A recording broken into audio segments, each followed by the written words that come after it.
Well, ngayon nga ibigay natin ang full line-up, roster or official line-up ng Alas Pilipinas Men sa paparating na Southeast Asian Game 2025. Sino-sino nga ba ang maglalaro? Maglalaro nga ba talaga si Brian Bagunas? Well, ating aalamin yan.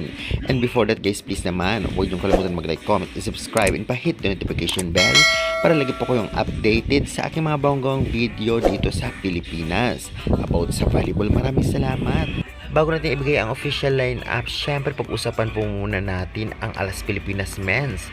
Lumakas talaga sila ngayon at tiyak na talaga namang takot ngayon ang Thailand, Vietnam at Indonesia sa pinakita kasi nilang lakas ng maglaro sa FIVB. Dahil dito tiyak na pinaghandaan sila.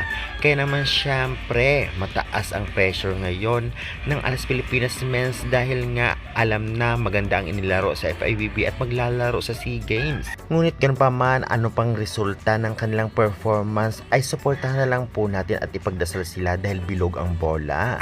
Kaya naman syempre ngayon na maibigay na natin ang official lineup o full roster ngayon sa 33rd Southeast Asian Game 2025 na talaga namang inaabangan ng lahat. Narito po ang mga players.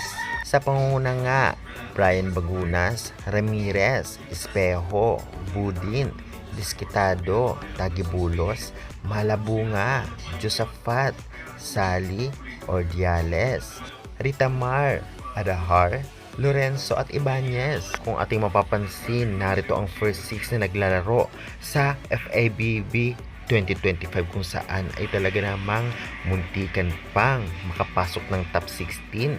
Kaya tiyak na talagang may laban ngayon ang Alas Pilipinas Men's dahil nga talagang ipinakita nila na talagang lumakas sila at hindi na basta-basta. At isa na sila sa kinakatakutan ngayon sa SEA Games kahit hindi pa nag-i-starts dahil nga sa performance nila sa FIVB World Championship Men's 2025. Kaya naman kaabang-abang ang laban nila.